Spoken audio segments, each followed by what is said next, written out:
తాకట్లో ఉన్న మీ బంగారాన్ని విడిపించి ఆ రోజు ఆన్లైన్ రేటుకి కొంటాం. Sharma gold company.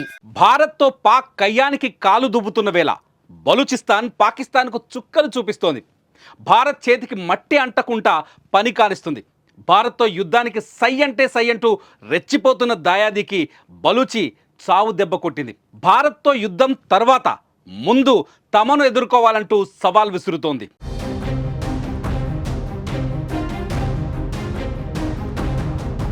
Balochistan army ఎన్నో రోజులుగా స్వతంత్రం కోసం పోరాడుతున్న సంగతి తెలిసిందే. ఈ నేపథ్యంలో బలూచిస్తాన్ జరిపిన దాడుల్లో 10 మంది పాకిస్తాన్ సైనికులు మృతి చెందారు.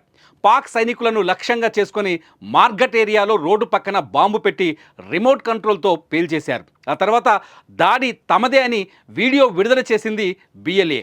ఈ దాడిలో 10 మంది పాక్ సైనికులు అక్కడికక్కడే మృతి చెందారు. ఈ వీడియో సోషల్ మీడియాలో వైరల్ అవుతుంది. ఇదిలా ఉండగా గత మార్చి నెలలో కూడా బలూచిస్తాన్ లిబరేషన్ జరిపిన దాడుల్లో 60 మంది పాక్ సైనికులు హతమయ్యారు. ఇదిలా ఉంటే భారత్తో యుద్ధం వేళ బలూచిస్తాన్ దాడులు పాక్ను ఉక్కిరిబిక్కిరి చేస్తున్నాయని చెప్పాలి.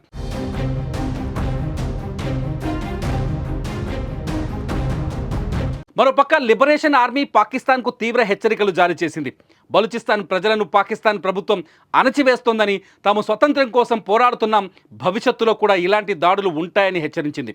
తాము నాశనం కోసం కాదు, స్వతంత్రం కోసం పోరాడుతున్నాం, దీనికోసం శత్రువులను లక్ష్యంగా దాడులు చేస్తూనే ఉంటామని హెచ్చరించింది. ప్రస్తుతం భారత్తో ఉన్న టెన్షన్తో పాటు పాకిస్తాన్కి ఇది మరో తలనొప్పిగా మారిందని చెప్పాలి. ఇక గురువారం కూడా బిఎల్ఏ మరో 7 మంది పాక్ సైనికులను చంపేసినట్లు తెలుస్తోంది.